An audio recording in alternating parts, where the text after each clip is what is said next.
Shalom Aleichem.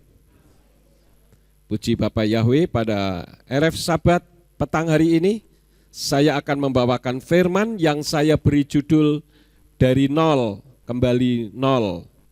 Kita akan membuka di dalam kitab Pengkhotbah pasal 5 ayat yang ke-15. Pengkhotbah 5 ayat yang ke-15. Di dalam kitab berbahasa Ibrani berbunyi Wagam zora'akola kal umat seba ken yelek yitron lo seya amol laruah. Sebagaimana dia datang dari rahim ibunya dengan telanjang, ia akan pergi kembali seperti itu. Tak ada apapun dari yang diperolehnya dari jelih lelahnya yang dapat ia bawa dalam tangannya. Di dalam kitab suci berbahasa Inggris, Godword version di sana berbunyi, they came from their mother's womb naked, they will live as naked as they came. They won't even be able to take a handful of their earnings with them from all their hard work. Mereka datang dari rahim ibu mereka dengan telanjang. Mereka akan pergi telanjang seperti saat mereka datang. Mereka bahkan tidak akan dapat mengambil sedikit dari penghasilan mereka dengan mereka dari semua kerja keras mereka. Jadi ketika seseorang dilahirkan dalam keadaan telanjang yang saya beri nilai 0 atau 0. Tetapi kitab suci katakan bahwa nanti pada akhirnya ketika kita dipanggil Tuhan, ketika kita mati, kita juga tidak membawa apa-apa. Mungkin ada di antara kita yang berkata, loh itu ada orang mati bawa sepeda motor. Ya, saya nonton di YouTube, ada orang mati sepeda motornya dibawakan, dikubur. Tetapi hanya sampai sebatas kuburan saja, Bapak Ibu Saudara sekalian. Oleh karena itu, apa sebetulnya yang dicari manusia di atas muka bumi ini?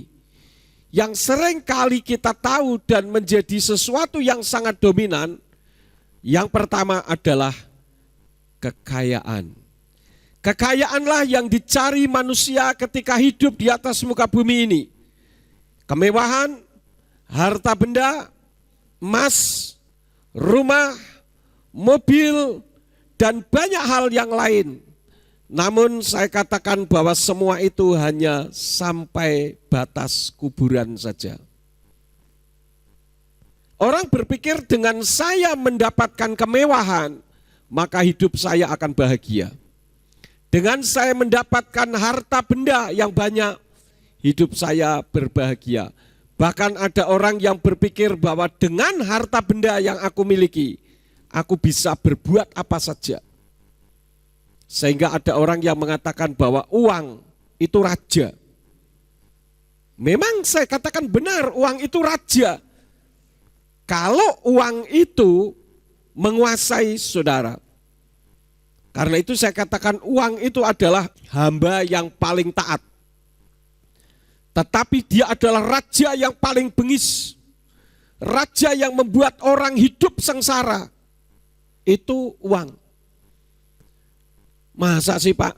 Nah, kita lihat satu realitas, satu kenyataan. Banyak sekali orang-orang kaya raya, mereka mati bunuh diri. Kalau memang uang itu bisa mendapatkan segala-galanya, kenapa orang mati bunuh diri? Kan tidak masuk akal, padahal uangnya banyak. Itu membuktikan bahwa uang, harta benda tidak membawa kesejahteraan di dalam kehidupan. Di dalam kitab suci ada satu orang, satu pribadi yang memiliki segala-galanya. Kekayaannya sangat berlimpah luar biasa. Saya mau tanya kepada saudara, kira-kira siapa? Orang yang memiliki kekayaan yang sangat luar biasa? Salomo. Ya, Salomo tahu persis arti kekayaan yang sebenarnya. Ada yang menafsirkan bahwa kitab Pengkhotbah ini ditulis oleh Salomo. Karena itu dia katakan seperti apa yang tadi sudah saya baca pada ayat yang ke-15. Sebagaimana dia datang dari rahim ibunya dengan telanjang, ia akan pergi kembali seperti itu dengan telanjang pula. Tidak ada apapun dari yang diperolehnya dari jerih lelahnya selama yang ada di atas muka bumi ini tentu saja yang dapat ia bawa dalam tangannya sampai ke Samayim atau ke sorga. Tidak ada, saudara. Semua hanya sampai sebatas kuburan. Oleh karena itulah maka kitab suci mengajarkan kepada kita, jangan kita mengandalkan harta ataupun kekayaan. Salomo tahu persis apa yang dimaksud dengan kekayaan dan kejayaan dan kemuliaan dan sebagainya. Untuk itu saya ajak untuk membuka di dalam kitab 1 Raja-Raja pasal yang ke-10 ayatnya yang ke-21. Di sana dikatakan, dan semua perkakas untuk minuman Raja Salomo terbuat dari emas, dan segala perkakas di istana hutan Libanon itu dari emas tempaan. Tidak ada yang dari perak. Perak dianggap tidak berharga pada zaman Salomo. Bayangkan saudara, perak itu tidak berharga pada zamannya Salomo. Ini sangat luar biasa. Kita buka lagi di dalam kitab 2 Tawarikh pasal yang ke-9. 2 Tawarikh pasal yang ke-9 ayat yang ke-20. Di sana dikatakan, dan semua perkakas minuman Raja Salomo dari emas, dan semua barang di rumah hutan Lebanon itu dari emas murni. Perak dianggap tidak berharga pada zaman Salomo. Ini sebagai bukti bahwa kekayaan bagi Salomo itu tidak ada artinya sama sekali. Tetapi saudara-saudara, orang yang mengandalkan kekayaan, kita bisa melihat yang pertama, orang itu akan merendahkan orang yang kurang beruntung secara materi. Menganggap enteng orang-orang miskin. Kalau ada orang miskin datang, asosiasinya sudah berpikir, ini pasti duit lagi. Ya, itu orang yang mengandalkan kekayaan. Atau mungkin dengan kekayaannya, dia bisa memerintahkan orang seenaknya. Dan ini merupakan bagian yang kedua, yaitu orang yang mengandalkan kekayaan, dia akan sombong dan sok berkuasa. Karena dia punya uang, maka dengan uang itu dia bisa menguasai orang lain.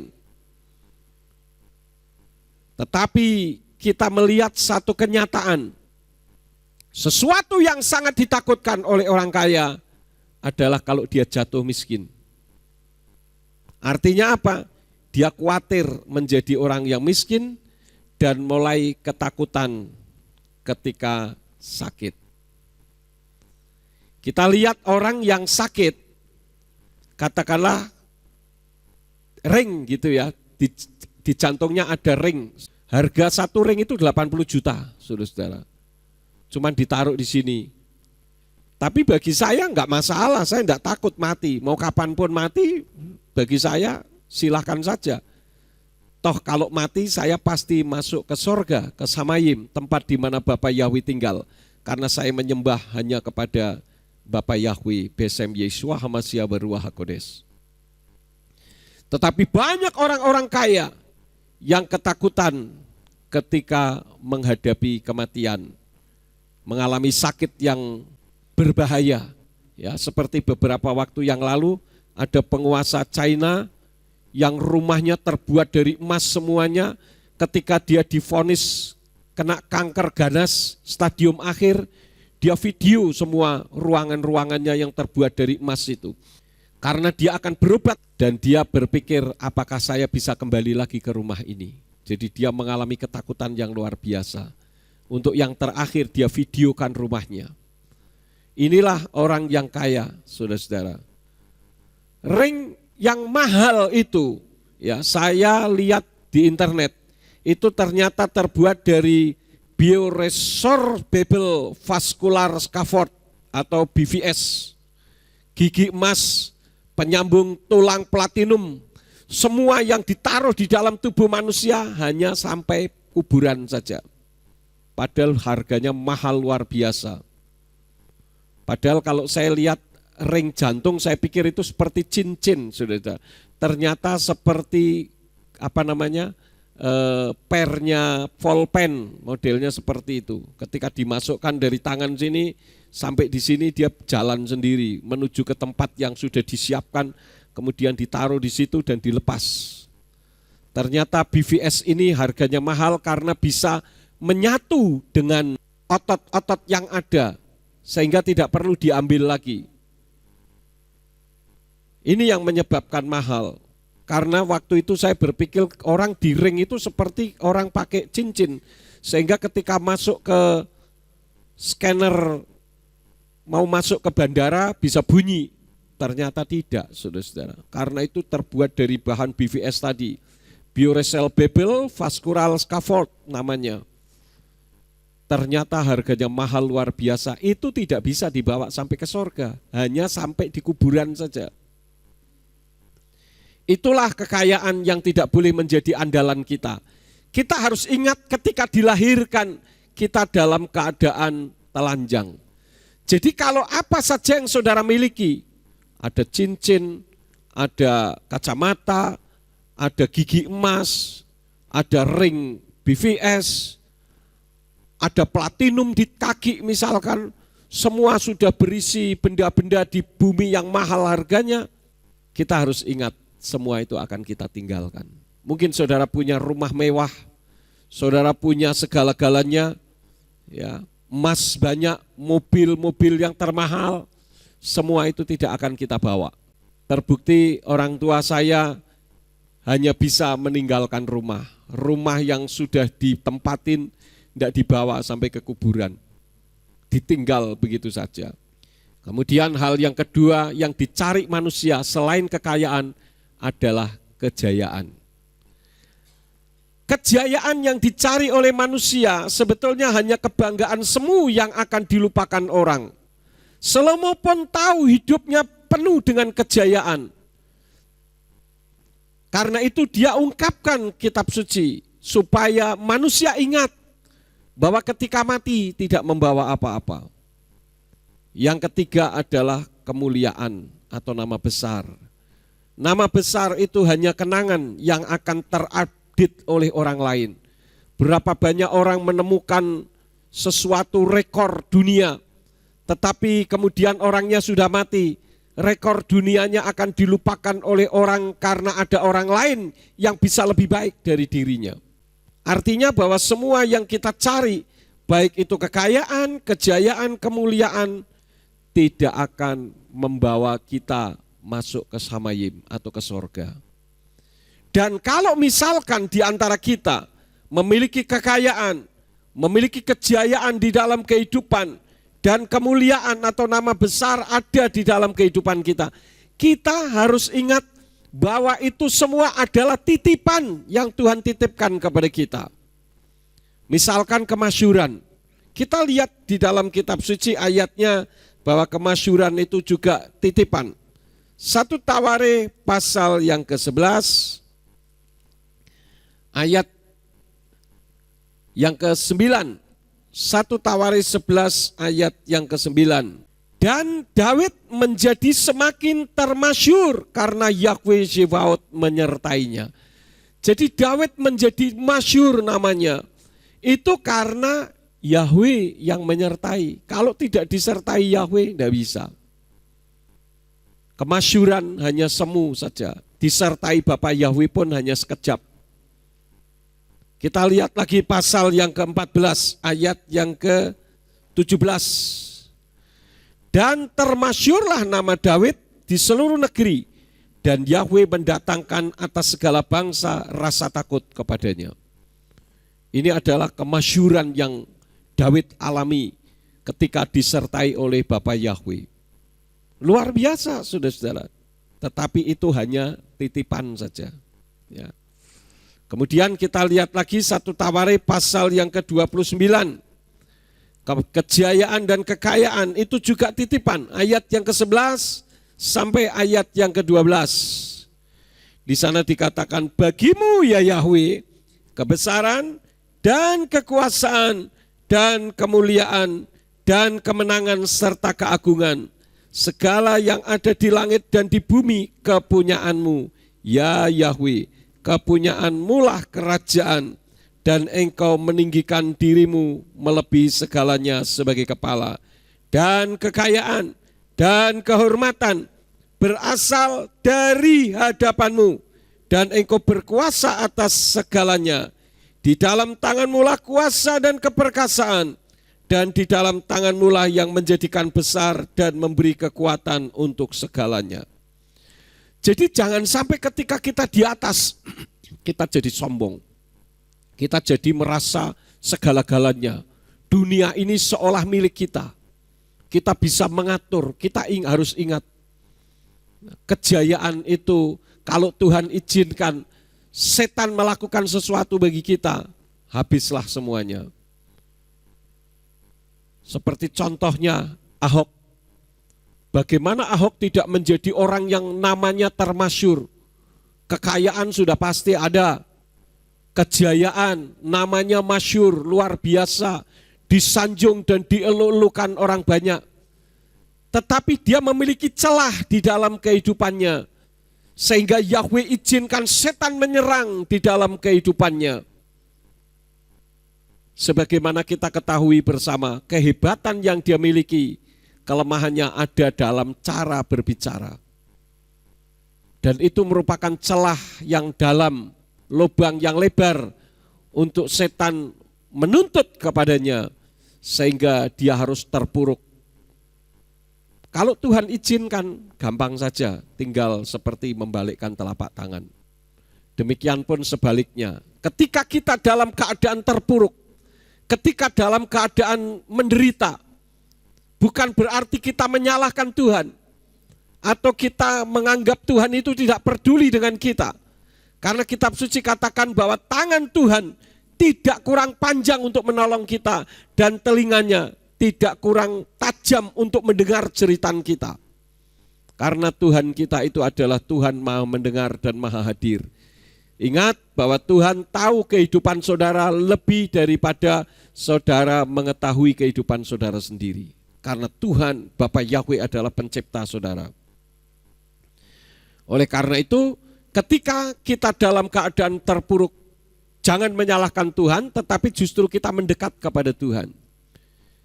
Ketika kita mengalami satu kekeliruan di dalam langkah kita, mari kita kembali kepada Tuhan, kembali kepada kebenaran firman. Dan ketika kita sedang jaya, ketika kekayaan sedang mendatangi kita, ketika berkat-berkat sedang mendatangi kita, jangan kita sombong, kita merasa lebih daripada yang lain. Karena dari yang miskin, Tuhan bisa mengubah menjadi orang yang kaya dalam sekejap. Dan orang yang dalam keadaan kaya, Tuhan juga bisa izinkan setan untuk menghancurkannya. Jadi yang menghancurkan bukan Bapa Yahweh, tetapi setan yang menghancurkan tentu atas seizin Bapa Yahweh. Sehingga akhirnya hancurlah kita. Karena itu apapun yang terjadi, biarlah kita selalu dekat kepada Bapa Yahweh. Seperti doa Salomo. Dia katakan apa?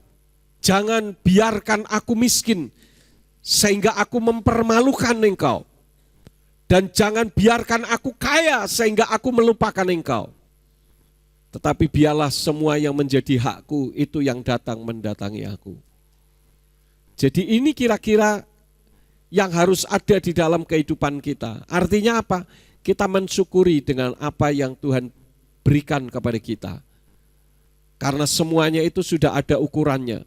Kalau bicara soal berkat, Tuhan itu sangat ingin memberkati kita. Tetapi kitanya yang belum siap diberkati. Tuhan ingin memakai kita, tetapi kitanya yang belum siap dipakai oleh Tuhan. Tetapi seringkali kita menyalah-nyalahkan Tuhan. Nah, setelah kita mengetahui hal itu, apa yang harus kita lakukan ketika kita menyadari bahwa kita lahir dalam keadaan telanjang dan mati ketika kita menghadap Tuhan kembali dalam keadaan telanjang? Coba kalau orang mati tidak ada yang ngurusin, tidak bisa ngurus diri sendiri, saudara-saudara. Kecuali orang-orang tertentu yang memang sudah dinubuatkan. Kemarinnya Ibu Gembala Philip dari GPF Kanaan di Bitung, Manado, saudara-saudara. Beberapa waktu yang lalu telepon saya, dia menceritakan tentang kehidupan Oma Kace. Oma-oma yang dulu pernah datang ke tempat kita pada saat acara saresehan, ya. Oma Kace itu usianya sudah lanjut. Tiba-tiba ketika dalam persekutuan doa ada salah seorang di antara jemaat mereka yang mendapatkan nubuatan Tuhan yang memberitahu bahwa Oma Kace akan dipanggil oleh Tuhan. Lalu jemaat ini langsung memberitahu anaknya yang ikut persekutuan itu, ini mama kamu akan dipanggil Tuhan. Karena itu kamu segera pulang. Dia telepon mamahnya, "Ma, ini ada suara Tuhan yang mengatakan bahwa mama akan dipanggil oleh Tuhan." "Oh iya, mama sudah siap untuk dipanggil Tuhan." Kemudian dia siap-siap sendiri, mandi dan sebagainya, saudara-saudara. Ketika anaknya ini sampai ke rumahnya di Paku Ure, dari Manado ke Paku Ure itu kira-kira 60 kilo kalau tidak salah. Sampai sana mamanya sudah dipanggil Tuhan. Ada orang-orang yang tertentu seperti itu, termasuk siapa? Mose. Ya, Mose ketika dia akan mati juga dia tahu bahwa dia harus mati dan dia tidak bisa masuk ke tanah perjanjian.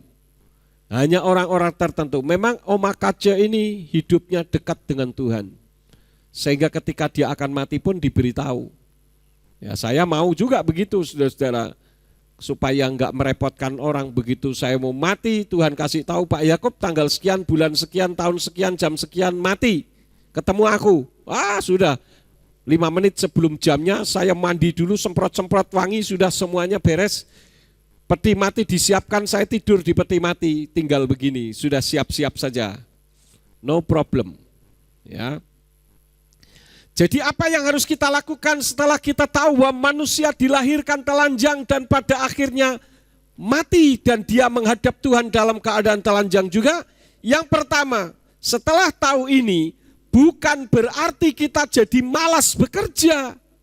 Ya ngapain juga ya, saya bekerja atau saya pulang kembali menghadap Tuhan juga telanjang juga. Gak ada artinya semuanya itu, nanti orang lain yang menikmatinya. Kita tidak boleh begitu. Kita membuka di dalam kitab Mazmur pasal yang ke-37. Mazmur 37 ayat yang ke-37 katakan apa? Perhatikanlah orang yang tulus dan lihatlah orang yang jujur, karena akhirnya pada orang itu ada damai sejahtera. Jadi yang harus kita lakukan apa? Supaya hidup kita tetap damai sejahtera di atas muka bumi ini? Tulus dan jujur. Jalani saja kehidupan dengan tulus. Tidak usah berdolak-dalik, berbohong, tidak jujur, kita mendustai orang lain. Jadi kita hidup dengan tulus apa adanya. Maka secara otomatis kita akan sejahtera, damai menyertai hidup kita.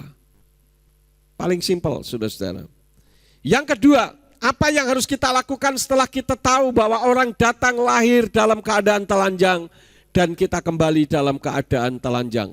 Dari nol kembali menjadi nol. Yang harus kita lakukan yang kedua, mempersiapkan diri untuk ketemu Tuhan dengan cara yang wajar, bukan ketemu Tuhan dengan cara bunuh diri. Orang pikir kalau ketemu Tuhan bunuh diri mendapatkan pahala, mana ada ayatnya, ngawur itu. Kita harus menyadari bahwa segala apa yang kita kerjakan, baik yang kita pikirkan, baik yang kita lihat, baik yang kita dengar, baik yang kita ucapkan, baik apa yang dikerjakan oleh tangan kita, kemana kaki kita melangkah, semuanya itu akan dipertanggungjawabkan di hadapan Tuhan. Dan manusia hidup hanya satu kali, dan setelah itu apa? Dihakimi. Kita membuka di dalam Ibrani pasal yang ke-9, ayat yang ke-27.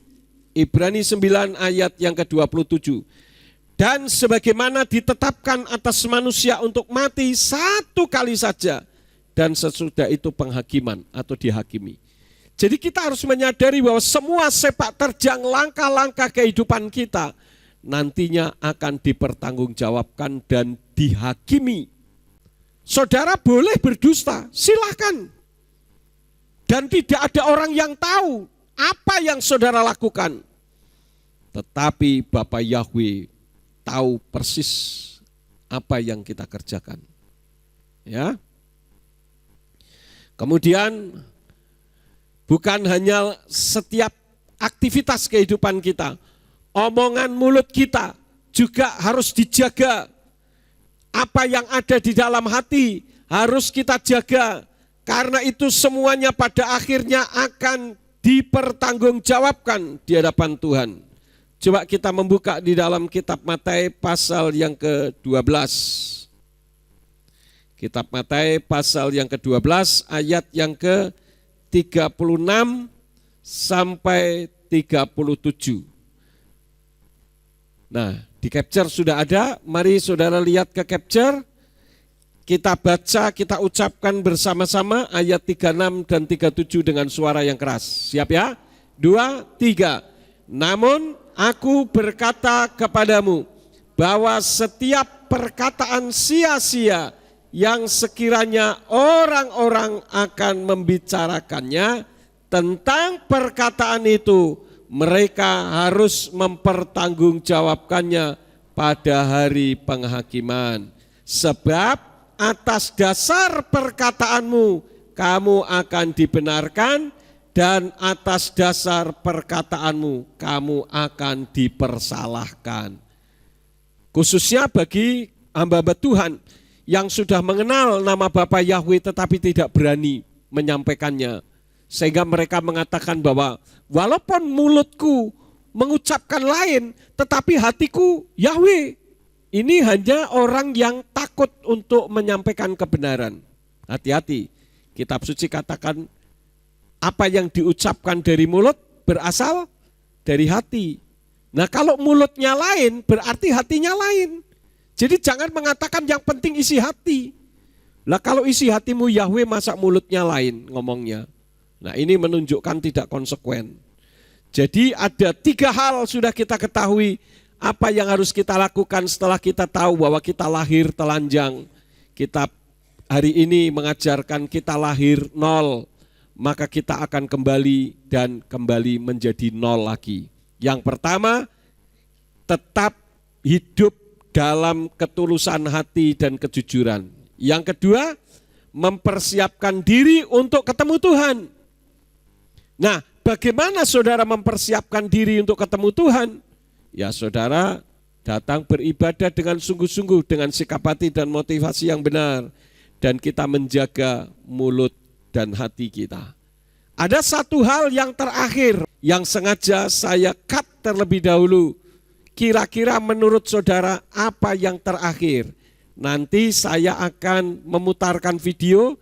Saudara lihat videonya.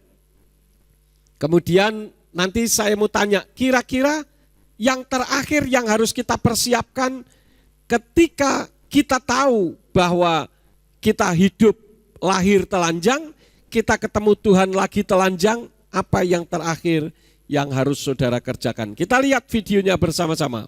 There are 3 things that control our lives: time, wealth, and health. When we're young, we have time. Time to play, time to explore, time to waste, time to be curious. When we're young, we generally have health, we have energy, we have strength. But most of us don't have wealth. We don't have all the money in the world. We can't buy everything we want. We don't get everything we want. As we get older, we still have our health. It may not be the same, but it's still there.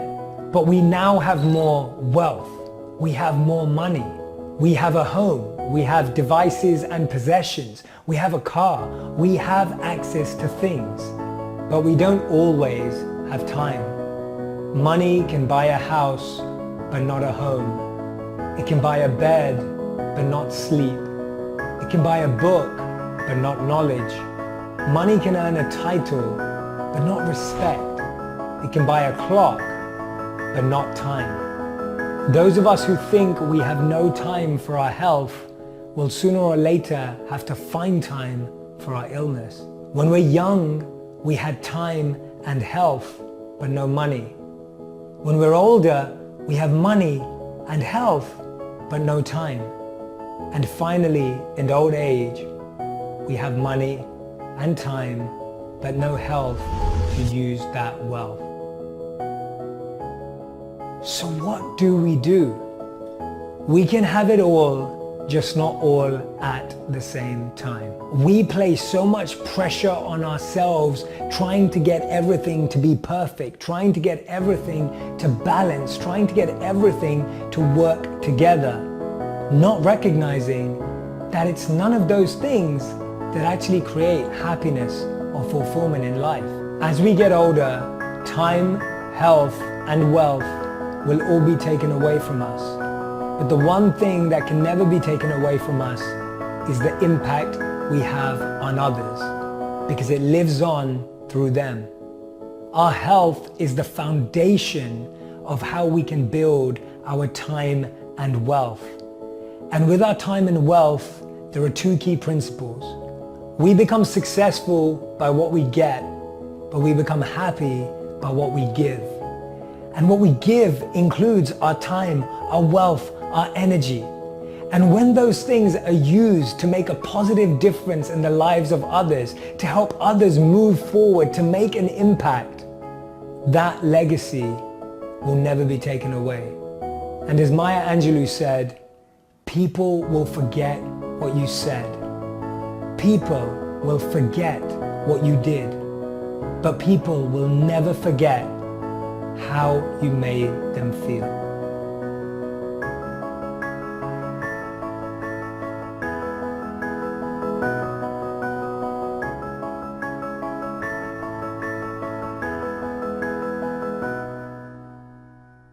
Ada 3 hal terpenting dari apa yang kita lihat di video tadi. Yang pertama adalah apa? Harta, kekayaan, kemuliaan, ya. Yang kedua apa? Kesehatan. Yang ketiga, waktu. Jadi yang terakhir yang harus kita ingat apa saudara-saudara? Waktu. Kita berikan waktu bagi Tuhan. Nah, kapan kita memberikan waktu bagi Tuhan? Ketika kita masih sehat. Ketika Tuhan memberikan kesempatan kepada kita untuk mendapatkan harta lebih daripada orang lain. Kita gunakan kekayaan kita, apa yang kita miliki untuk kemuliaan bagi nama Tuhan. Sehingga tidak hanya untuk kemuliaan dirinya sendiri. Perhatikan pekerjaan Tuhan yang membutuhkan uluran tangan kita. Kalau Tuhan tidak membutuhkan uluran tangan kita, tetapi pekerjaannya yang dibutuhkan. Sehingga perlu tangan kita yang Tuhan berikan karunia untuk mendapatkan harta lebih daripada yang lain. Kita lebih beruntung daripada orang lain.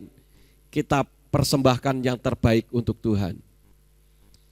Dan ketika kita dalam keadaan sehat, kita persembahkan kesehatan kita untuk Tuhan.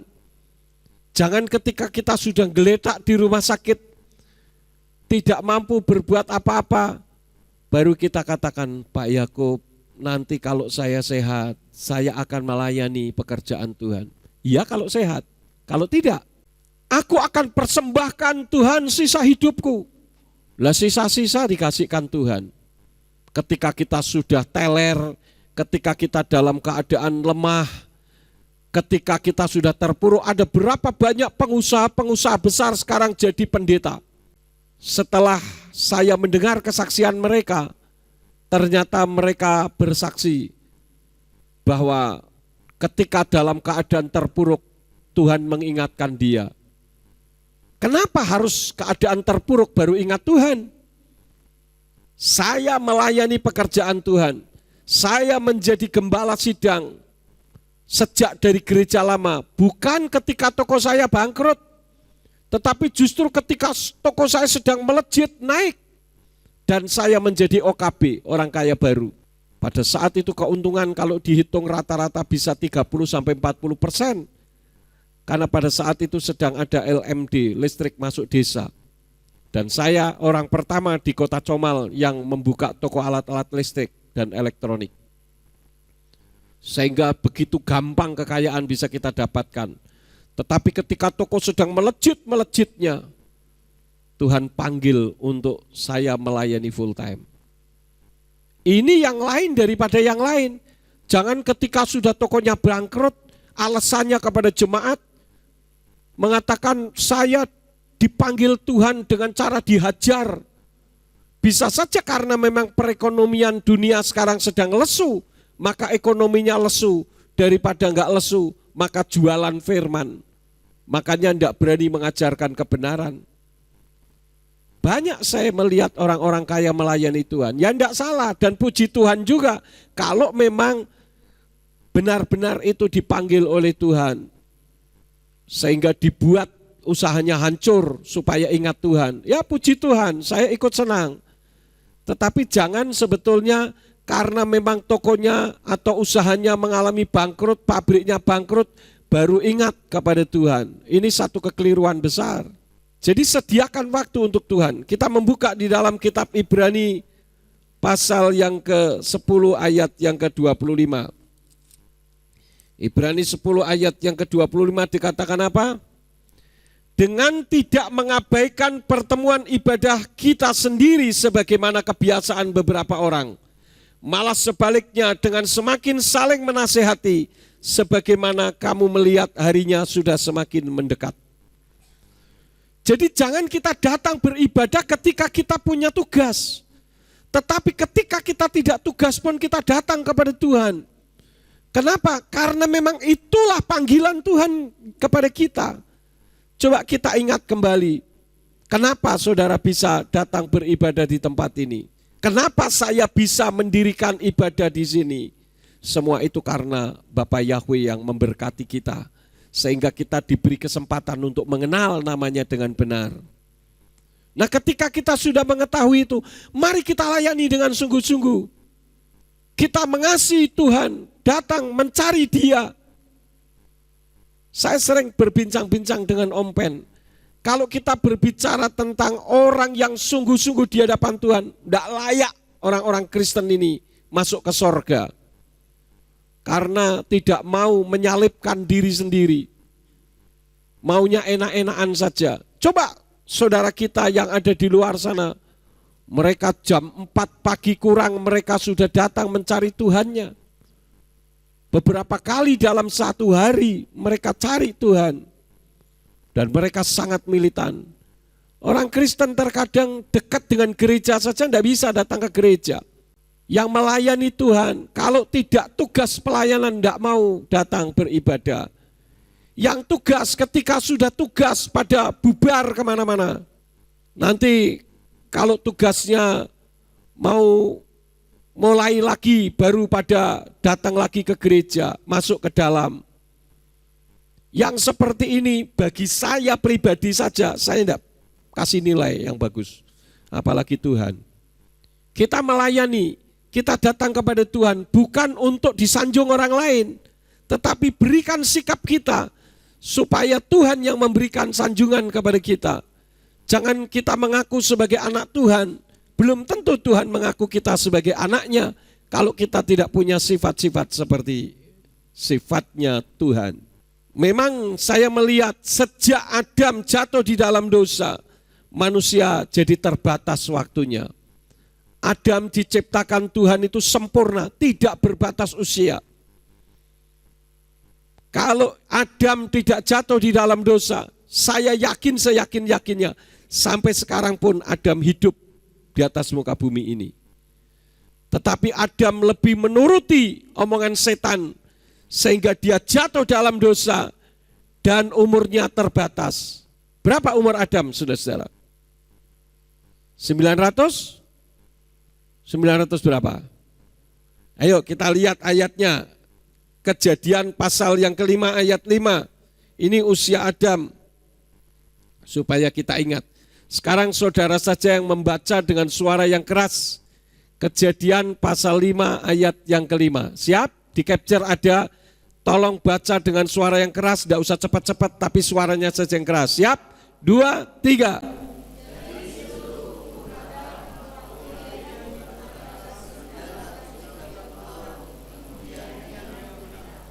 Berapa umur Adam? 930 tahun. Loh, Lah kok enggak sama? Tuhan kan mengatakan Bapa Yahweh pada hari engkau memakannya, pastilah engkau akan mati. Oh Pak, itu yang mati rohaninya. Lah kalau rohaninya mati, orang rohnya mati, tubuh dan jiwanya juga mati. Jawabannya bukan itu. Tetapi jawabannya ada di dalam kitab 2 Kepa pasal yang ketiga. Kita lihat 2 Kepa pasal yang ketiga ayat yang ke-8. Nah sekarang saudara yang baca dengan suara yang keras. Di capture ada, siap kembali dengan suara yang keras. 2, 3.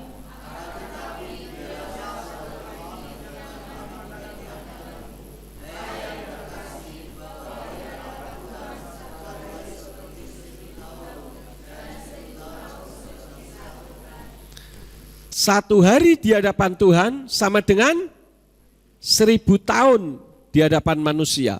Umur Adam berapa? 930 tahun. Adakah satu hari di hadapan Bapa Yahweh? Hampir. Makanya Yahweh katakan pada hari engkau memakannya pastilah engkau akan mati. Salahkah ayat itu? Tidak. Ya. Jadi jangan kita tidak menyediakan waktu untuk Tuhan. Kalau untuk keluyuran ada waktu. Kalau untuk nonton sinetron ada waktu.